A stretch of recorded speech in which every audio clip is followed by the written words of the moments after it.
Since 2006, Trinity St. Joseph of Arimathea Society has brought dignity to the deaths of Louisville's homeless and impoverished by serving as pallbearers at their burials. In today's first story, Gavin Gertz and Alex Godfrey take a closer look at Trinity St. Joseph of Arimathea Society and discover how involvement in the group has impacted the participants. Before I was thinking about coming to Trinity, I'd never heard of the St. Joseph of Arimathea Society. I'd honestly never given much thought about what happened to homeless people when they died. I'll find out on Monday or Tuesday that we have a burial on Thursday, normally. A group of about 4 or 5 guys will get rounded up. They wear their sports coat, we all dress nice, appropriate. We start off very solemn. We'll listen to the radio on the way out, where there's really not that much talking. It's more just kind of contemplating what's about to happen. First thing we do is we get programs that have the prayers that we're going to say during the burial. We divide up who's going to do what. Everyone will grab the side of the coffin and we'll walk it over to the table where we have the ceremony. We say a few more prayers. If it hasn't been raining and the ground isn't a sloppy mess, we'll pick up the casket and carry it to the hole in the ground.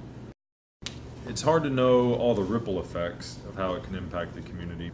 The program is so good because it just raises people's consciousness. It makes them think about something they haven't really thought about before. It educates people, raises awareness for the fact that yes, there are people in our community, in our city, in Louisville, who don't have family, don't have the resources to give themselves a proper burial. Being there and seeing somebody that I don't know who has hardly anybody there to support them in death, it really hit me. It's more for the living, granted, but it's a very symbolic transition. So once one person is dead, they're not worried about where their body is going, kind of thing, at least in my perception. When you care about somebody who's poor when they're dead and you're there for them, then I think you're just way more likely to care about somebody who's homeless when they're alive. You leave there just a more compassionate, humble, forgiving person.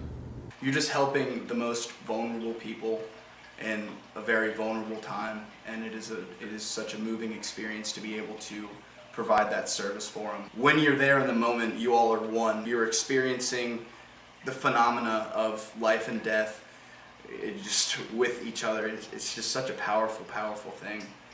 It's a beautiful mystery. It affects people in wonderful and positive ways, but it's impossible to quantify and put a finger on and describe with great detail or clarity how it impacts the human heart.